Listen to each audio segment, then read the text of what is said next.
What's going on, everybody? C4, welcome back to the channel, and today we are here for a new 2023 NFL mock draft. We are at the start of college football bowl season, which is kind of like the precursor to draft off season. And I felt like, you know what?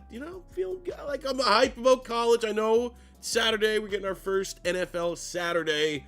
It's still bowl season for me. So I felt like it was a good time to do a mock draft. Now, I'm also going to shamelessly plug on my second channel, More C4. There is going to be a 7-round Eagles-specific mock draft that goes live, when this video goes up. So go check that out if you are a Philadelphia Eagle fan, and subscribe to the second channel. But let's have a little bit of fun here. I did kind of like a quick draft before this to kind of get my thoughts, get my ideas in order. And I'll tell you right now, it took me till the 20s. Right now we got the Giants at 23, the Ravens at 24, the Bengals at 25. Like, that's where I started to be like, I don't really know 100%. Hopefully these picks make the fans that are watching this video happy. But until then, like the first 20 picks, I feel really good about them. So let's be about it. First overall, easy, Bryce Young. He is the CEO quarterback of this draft. He is the franchise quarterback of this draft. Are there some size concerns? Is he gonna be over 6 feet tall? I think he probably will be. He's gonna be over 200 pounds. Could get close. Doesn't matter, man. This guy is a smooth operator. And if you're looking for a franchise quarterback in the 2023 draft, which a lot of teams are, but none more so than the Houston Texans, Bryce Young is your guy. I mean, even if you put in like the pool of quarterbacks right now in college, Caleb Williams, you got Drake May from North Carolina. Bryce Young, I think I'd probably take Bryce Young out of all of them. I think he is still pound for pound the top quarterback prospect that you could get in the NFL. And congrats, Houston, for sucking this year, because you've earned the right to get Bryce Young, quarterback one, right away. We have Seattle currently sitting at pick 2, and the emergence of Geno Smith has kind of made this, it was an instant they're getting their quarterback. But I feel like with Geno, you have 2 first-round picks. You could just go BPA right now, and Seattle is a team that's struggling to get after the quarterback. They do not have a premier pass rusher on that roster. They have a couple guys, Darrell Taylor. They drafted Mafe. I still think you go blue chip. You get Will Anderson, who I assume when he does the combine is going to remind everybody that he's an absolute alien and that his stats this year are down because he's getting like triple teamed every time Alabama plays. He is an S-tier type player, and I think the breakout and the emergence of Geno Smith. Now, he has slowed down just a little bit, right? But I think some of that has to do with the offensive line. It's not all on Geno Smith. The run game has been non-existent. I think Geno still can be your bridge quarterback. So go best player available, and that is easily Will Anderson. Pick 3. Same deal for the Chicago Bears. I think a little bit more of a need for them, but they're going to get Jalen Carter. We're just having the blue chip guys fly off the board here. It is not a draft that has a lot of blue chip talent. So when you are in a position to grab said blue chip talent, you got to go for it. Jalen Carter, the man that like one-handed sacked the LSU quarterback in the SEC championship game. That's his poster moment. That's his highlight. That's going to be shown for the rest of his career. He's an outstanding defensive lineman.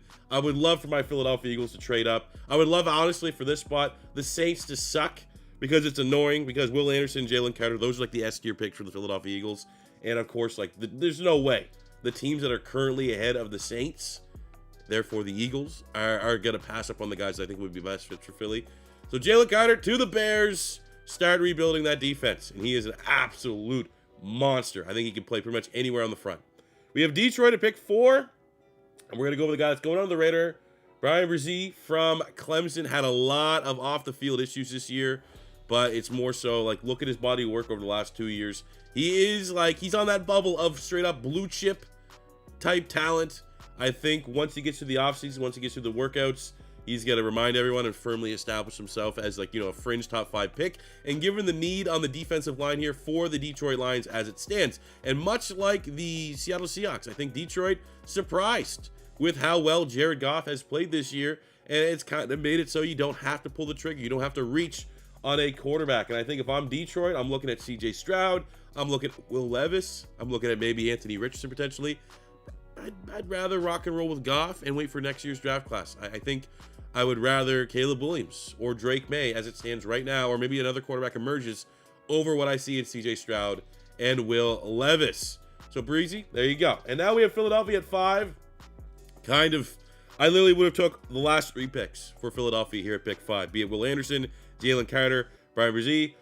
I don't love this pick, but you got to go with traits. You got to go with upside. The production hasn't really been there for Myles Murphy, but 6'6", 275. He's going to test very well athletically.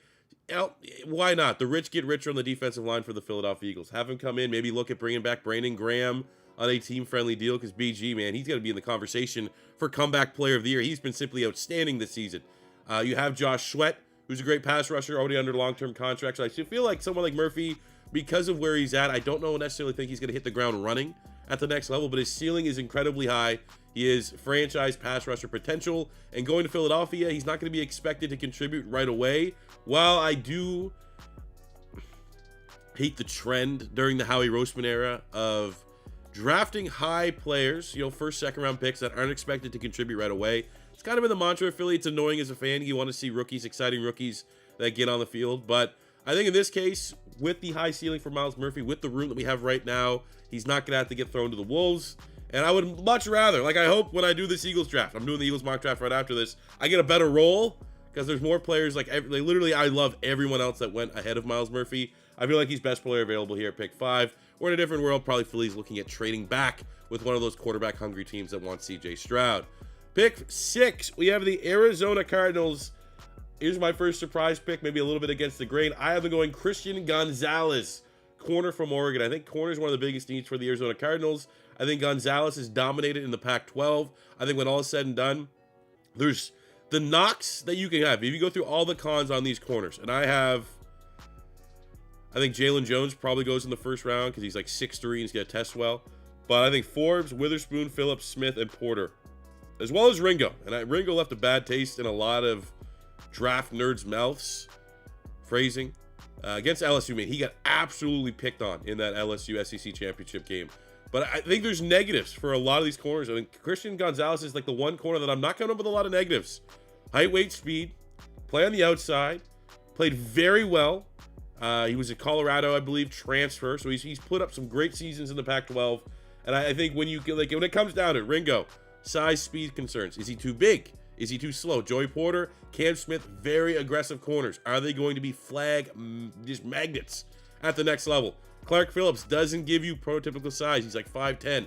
I feel like the corner that's ticking the most boxes right now is Christian Gonzalez, and I could age well if he doesn't test particularly well at the combine. I think he's going to be very fast, like 4.3s.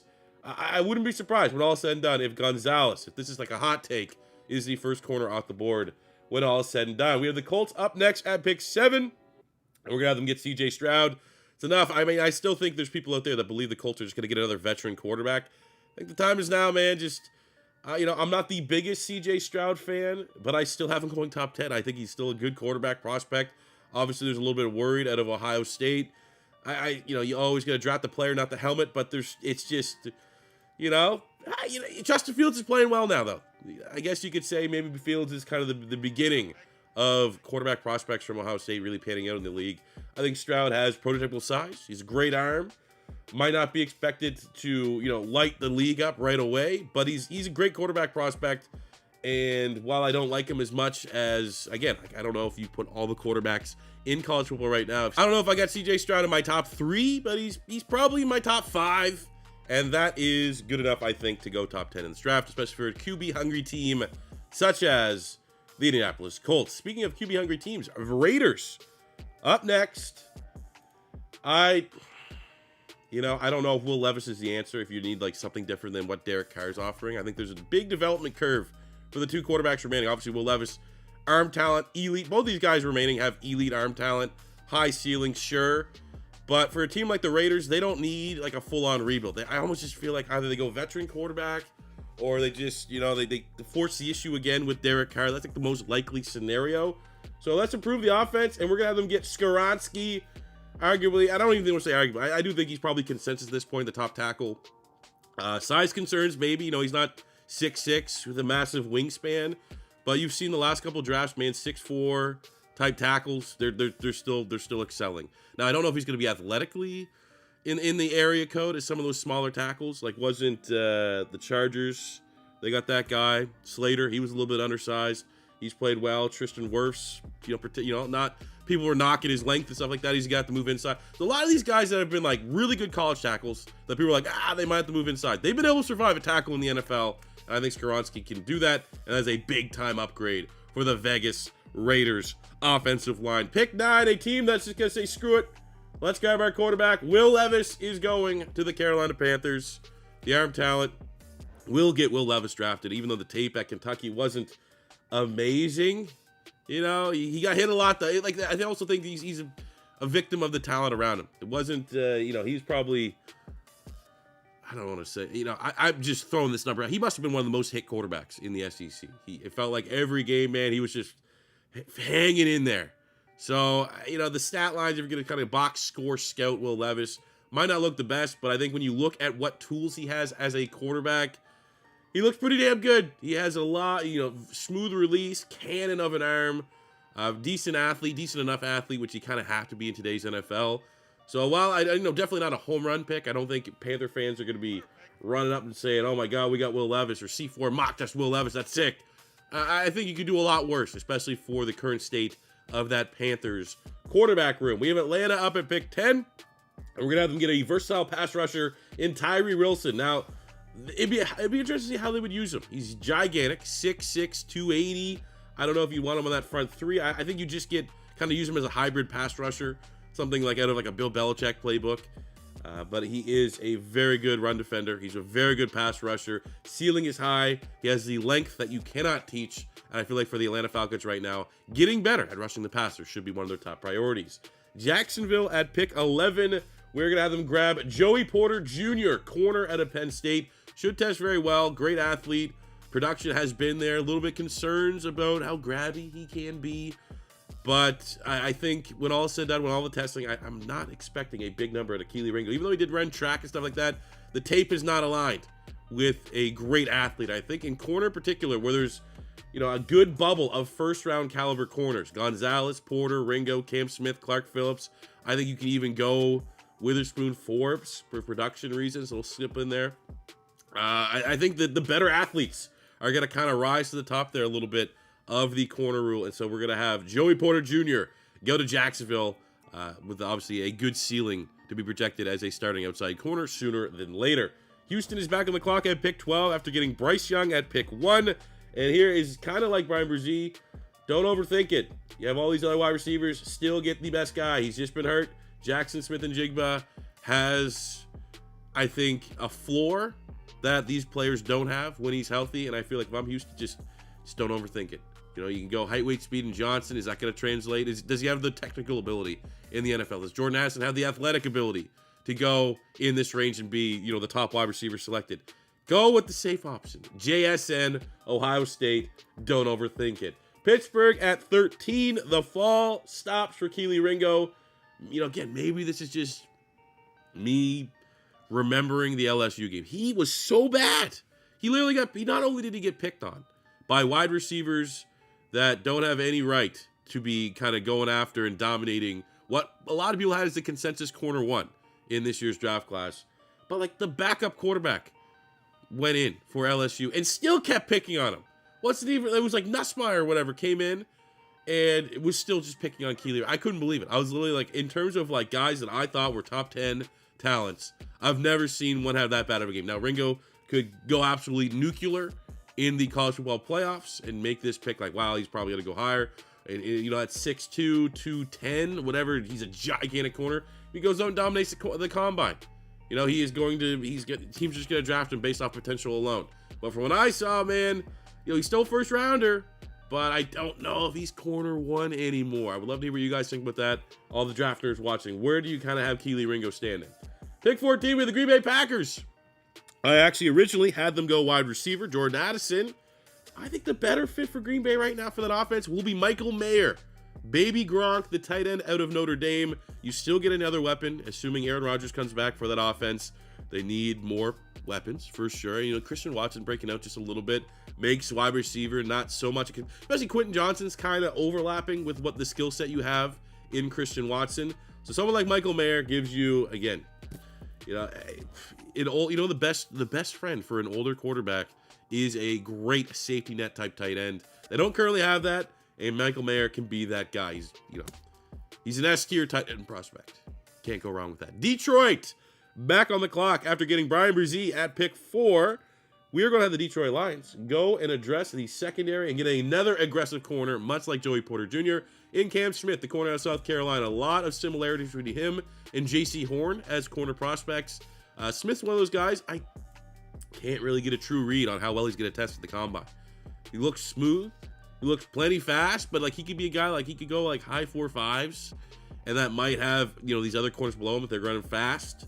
Go there. He could also run like low 4.4s and be like, yeah, you know, that kind of lines up. But I think you're more, you know, aggressive corner. I feel like he's the kind of guy Dan Campbell would absolutely love on the back end of his defense. Jeff Okudah finally starting to play a little bit more consistent football, but I still think that secondary and overall the defense in Detroit has been kind of what's been letting them down a little bit this year. You definitely will be surprised if Detroit doesn't go defense with these 2 first-round picks. I think Cam Smith, given the board right now, is the best player that can come and improve that defense. Seattle, second pick. First pick, they got Will Anderson at pick 2. We're going to have them maybe go to our next spicy pick. I'm going to have them get Anthony Richardson. I think with the emergence of Geno Smith, you've got yourself a bridge quarterback, which is exactly what you need if you have any interest whatsoever in drafting Anthony Richardson. I say this as a Florida Gator fan. Anthony Richardson, his ceiling is Josh Allen.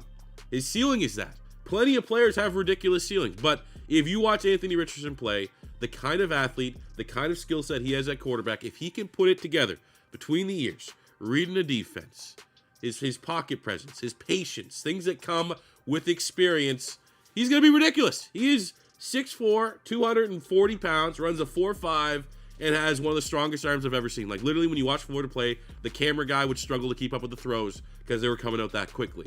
However, he also could end up being like a gadget player in the NFL if he can't put it all together. So there is massive, I don't think there's, in terms of first-round caliber players, there's a bigger boom or bust player in the first-round conversation than Anthony Richardson right now. But I feel like if you're going to be the team that takes a swing, you know, it's going to be like a Detroit or Seattle, a team that doesn't really have their long-term starter, but you have a serviceable enough quarterback that you can remain competitive and he can kind of sit and learn a little bit. And I feel like Seattle, why not?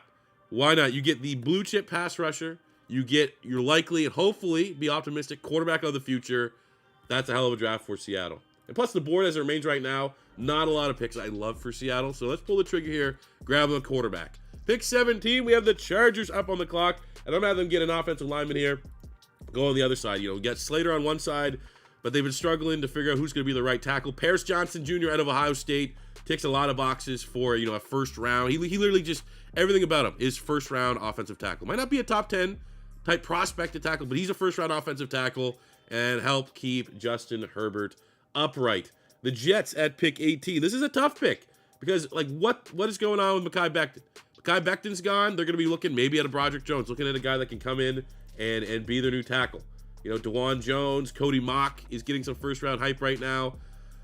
It's a tough read. I kind of went against the grain, not going offensive tackles because that is the top need. I want safety, and I had them get Bryan Branch. He's a DB. He's a true. Some people might have him as a nickel, but I think he is very good. He's got test well. He's been outstanding for Alabama. Probably even more so than Will Anderson. Teams like, when I've been watching Alabama this year, Bryan Branch on the defense has stood out the most to me. And he's just so versatile, you know, kind of, I'm not going to say like for like in terms of a prospect, but like he excelled in that Minkah Fitzpatrick role for a Nick Saban defense. And that's, in my opinion, that is worthy of a first round selection. And he could be a versatile, I wouldn't necessarily just pigeonhole him right now as a free safety, but I would say he's a DB. And he is probably the best DB available on the board for the Jets to continue to get better on the defensive side of the ball. We have the Bucs up at pick 19. You know, as Brady's gone, you need a quarterback that's not, you know, that first-round quarterback. They're going to likely have to look for a veteran. So we're kind of getting the area of, like, BPA. And for me, I'm going to have them get Isaiah Foskey, pass rusher from Notre Dame. I feel like on the other side, you got Joe Tryon-Shoyinka. You're going to hope he can develop as your, you know, they made a big investment of him, getting him out of Washington. But on the other side, I feel like, you know, just more pass rush. You can never have enough pass rush. Foskey is, I think, all-time leader in sacks for Notre Dame. Good run defender as well. So it feels like kind of a safe pick there for the Tampa Bay Buccaneers.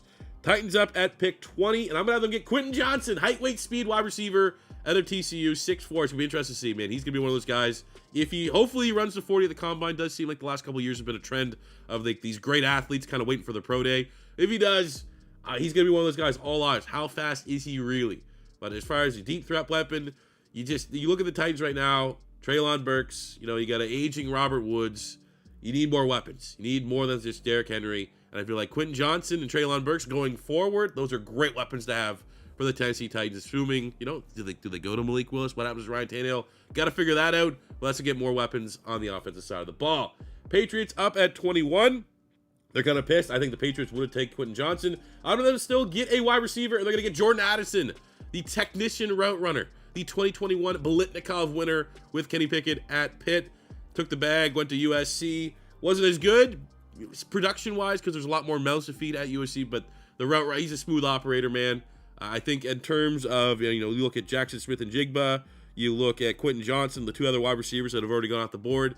If you're going for, like, who is the most technical, who is the crispest routes, you got to put Jordan Addison in that conversation. We're the Patriots right now, it's such a boring offense to watch. Get more weapons, commit to Mac Jones. I think Jordan Addison is the pick at 21. Commanders at 22. Look at the board. I didn't love the board. The Commanders have been a team that don't have heightism as it relates to their secondary. They'll play anyone. They play the best corners. If that's the case, we're either get Clark Phillips III out of Utah. Great player. I think if you look at his tape, Cam Smith went ahead of him.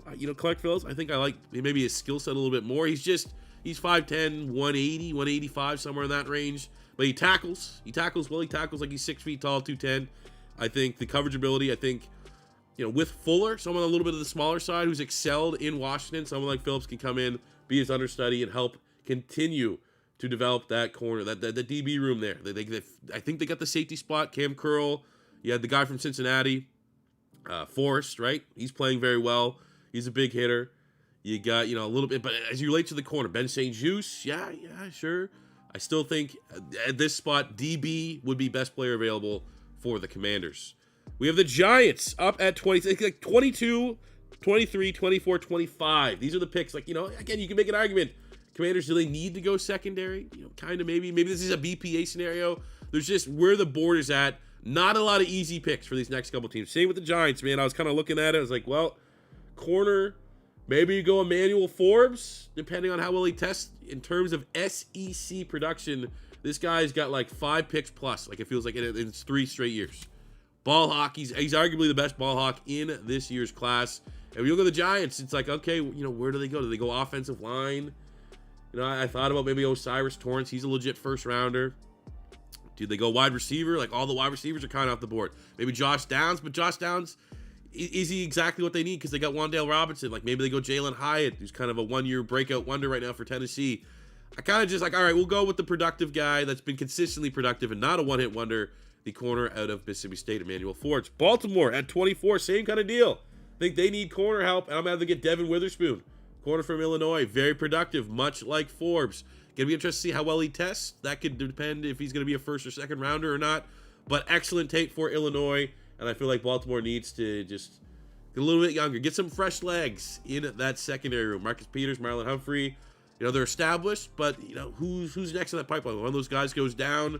Marcus Peters isn't necessarily the cleanest bill of health the last couple of years. Someone like Witherspoon could be, their nice successor and or competition to let the cream rise to the crop there in the secondary for the Baltimore Ravens. 25 with the Cincinnati Bengals.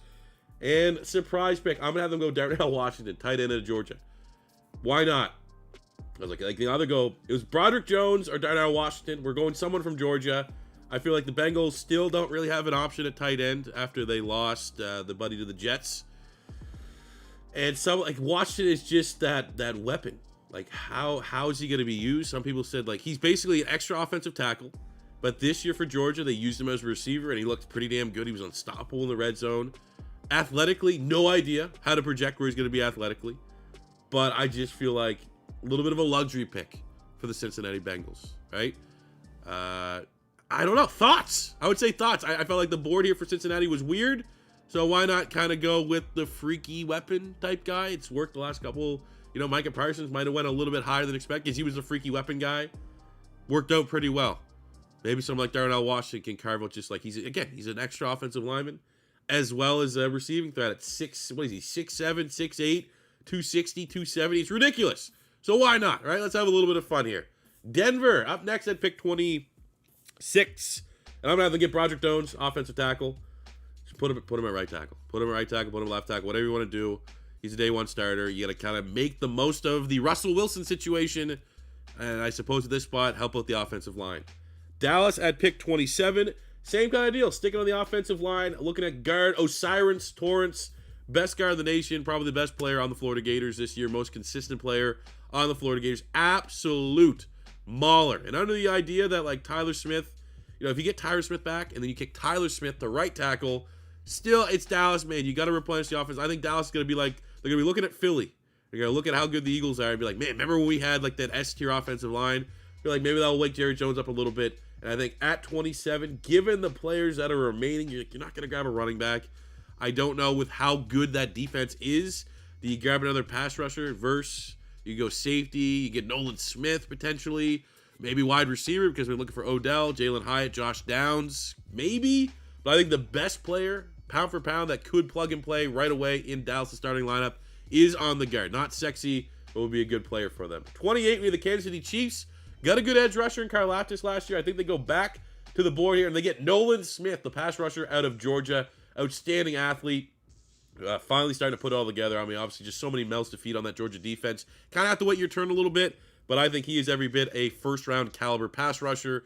Tell about the Kansas City Chiefs to get more pressure on the quarterback, and I think long-term him and Karlaftis could be a nice duo for the Kansas City Chiefs. We have at 29, the Minnesota Vikings. They just desperately need a corner, and really, I think kind of the last first-round corner I have. Garrett Williams would have been in that, but he hurt himself. I think it was an ACL tear. Ricks has some question marks for sure. So we're going to go Jalen Jones, 6'3", outside corner. People are expecting in the scouting community to run fast. He's going to test well athletically, 4'4", high 4'4", somewhere in that range. So height, weight, speed, outside type corners. The Minnesota Vikings continue to try to figure it out. But literally in the background right now, I have the Vikings and Colts game on, and wow, maybe the Vikings need a lot more help in other areas. They are getting absolutely destroyed right now. That is, what is it, 23-0? Is it even the second quarter yet? Holy shit. Well, hopefully Jalen Jones can help you. We have Buffalo at 30. There's no 32, even though Houston's there because obviously the Dolphins forfeited their pick. So Buffalo, this is like your Chiefs when they get Clyde Edwards-Helaire. Like Buffalo doesn't really have any needs. Get one of the best players in the draft that's still here. Running back's not a value position. He probably will go earlier than this, but maybe not. Running back is just such a tough position to project as it relates to the NFL. And how these teams value them. But Bijan, if there is a first-round running back that still exists in the conversation, Bijan Robinson is everything but that. I was kind of hoping you'd fall there for Philly. This is not a good Eagles mock draft, honestly, because in a perfect world, I get someone that I like a little bit more than Myles Murphy, and I just say, screw it, and we get Bijan Robinson at 31. But Buffalo, just imagine. Just imagine Buffalo having an S-tier running back prospect to go along with Stephon Diggs, Josh Allen, everything else. It's just one of those, luxury picks for the Buffalo Bills. And we're finishing up the draft here with Philadelphia at 31. And we're kind of just, at this point, I was like, if we don't get Bijan Robinson, you don't want to go and just get, the consolation prize. Howie's not going to draft a linebacker. So you're kind of looking at it. It's like, could go D-tackle. I think, between Fletcher Cox being out of contract, Javon Hargrave's looking for, I think Ika, Dexter, potentially going. I actually had them go here to finish out, though. Antonio Johnson, the safety from Texas A&M. Just because you look at the current safety room, I think Chauncey Gardner-Johnson, a lot of Eagle fans want to retain him, want to bring him back. But also, he's leading the league in 6 interceptions. He's going to be very expensive, and very expensive is not great for Philadelphia. Plus, Chauncey Gardner-Johnson, not a guy that would take a hometown discount, I think, to stay in Philly. He came from the Saints to Philly on a 1-year deal to ball out and get paid. I don't think Philly's got a luxury there. Reed Blankenship looks solid to damn, we might have a play here. When Chauncey Gardner-Johnson went down to injury, is that enough to say, oh yeah, he could be our starter? Marcus Epps is solid, but also another player that needs to get paid. I kind of just got the best safety remaining, and I think PFF actually has, he's a guy that I need to do a little bit more of a deep dive on. I'm not overly familiar with his game, and, insert that Shaq meme, but he's a top 20 player on a lot of teams' big boards right now, a lot of mock draft sites' big boards. He's a guy that brings good coverage ability. At 6'3", known more so as a cover guy. Kind of like, I remember George Aloka was a guy for the Bengals back in the day. He was like 6'4", 220. You're like, holy shit, this guy's going to be a Sean Taylor. Like, nah, he's more of like a guy that just, floats in zone coverage, ball hawk, uses his length to kind of lock guys up. I feel like that is kind of more in the mold of Johnson. I think more so for the Philadelphia Eagles, that's just a side that there's a lot of question marks for the future of our safety room. Same can be said for the D-tackle room as well, but I feel like Johnson right now offered the best value. So there you go, fellas. That is a full first-round mock draft. I guess you could brand it 2.0. Let me know if you like it, you hate it, your favorite picks, your least favorite picks, everything in between in the comment section below. And as always, if you are a Philadelphia Eagle fan in particular, there is a Eagle-specific mock draft uploaded on the second channel. Go check that out if you want to. But that'll do it for me today, guys. Thank you very much for watching. If it's your first time stopping by, don't be afraid to hit that subscribe button. Smash the like button if you enjoyed. Until next time, it's your boy C4. Say peace out. Love ya. Have a good one.